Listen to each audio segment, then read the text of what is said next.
రాత్రి నేనేదో ఒక వీడియో చేశాననమాట వినాయక మండపాల మీద. సో అడుగు చొప్పున డబ్బులు ఇవ్వాలి అన్నది. అది 10 రోజుల క్రిందట ప్రెస్ మీటు. ఆ ప్రెస్ మీటు అక్షర సత్యం. అండ్ మళ్ళీ కట్ చేస్తే ఈరోజు హోమ్ మినిస్టర్ అనిత గారు ఆ వీడియో పెట్టేసేసి అలాంటివి ఏమీ లేవు, ప్రభుత్వం పాస్ చేసింది, అవి పాత గవర్నమెంట్ పెట్టినవి అని. పాత గవర్నమెంట్ జీవోలో మండపాలకి తప్ప విగ్రహం అడుగు చొప్పుల డబ్బులు లేవు. అదైతే పచ్చి అబద్ధం. మైకులకి డబ్బులు లేవు. ఓవరాల్ మండపానికి మాత్రమే అప్పుడు డిఫరెంట్ కాస్ట్ ఉండేది.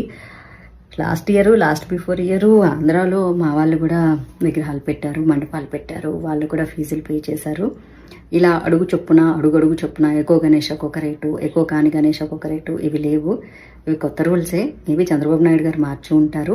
10 రోజుల క్రిందట మార్చారట. మరి మార్చినప్పుడు ప్రజలకు చెప్పాలి కదా. అన్ని చోట్ల రాష్ట్రం అంతటికి 10 రోజుల్లో అన్నీ వెళ్ళవు కదా, ప్రజలకు చెప్పాలి కదా. అయితే నేను ఏం మాట్లాడినా సరే జనాలు వెంటనే ఓ నువ్వు వైసీపీ దగ్గర డబ్బులు తీసుకున్నావు కదా అంటారు. భలే కామెడీగా అనిపిస్తుంది తెలుసా.